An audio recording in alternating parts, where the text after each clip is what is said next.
La présidence française du Conseil de l'Union européenne est un moment privilégié pour échanger entre les autorités des États membres actives sur les questions d'intégrité publique et notre coopération est essentielle.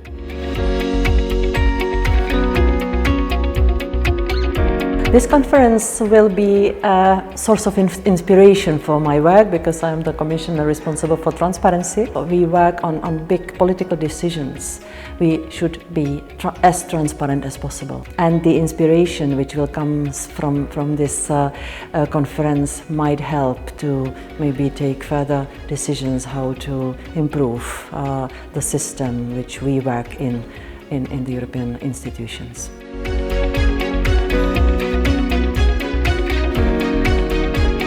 We're addressing issues that are fundamental to the rule of law and to democracy, transparency, conflicts of interest, ethics and all of that.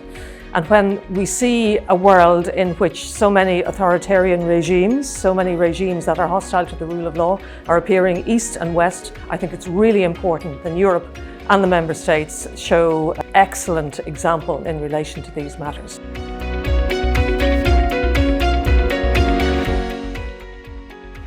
Nous avons voulu organiser un premier panel sur la prévention des conflits d'intérêts avec un grand témoin, Jean-Marc Sauvé, compte tenu de l'expérience qui peut être la sienne. À l'occasion de ce panel, à la fois les progrès intervenus ces dernières années sur ces sujets-là, et puis les quelques marges de progrès qui nous restent encore à franchir pour que le sujet essentiel de la confiance des citoyens dans leurs institutions publiques et dans leurs responsables publics soit beaucoup plus forte qu'elle ne peut l'être aujourd'hui. Ce qui est apparu ce matin, c'est l'aspect finalement pratique des choses. L'application des règles éthiques contribue à ce que l'opinion publique, les électeurs retrouvent ce niveau de confiance qui est absolument indispensable pour les responsables politiques.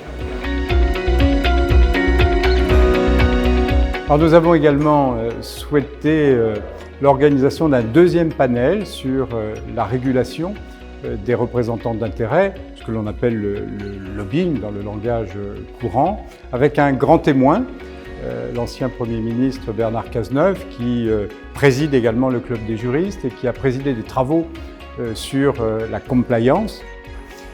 L'objet, c'est de voir tout ce qui a pu être engagé ces dernières années, voir quels sont les répertoires qui ont pu être mis en place au niveau de l'Union européenne, au niveau d'un pays comme la France, et puis les quelques progrès qui mériteraient encore d'être réalisés pour que cette transparence soit la plus efficace possible par rapport justement aux relations possibles entre des représentants d'intérêts et des décideurs publics. Encore une fois, merci à vous, bonne soirée.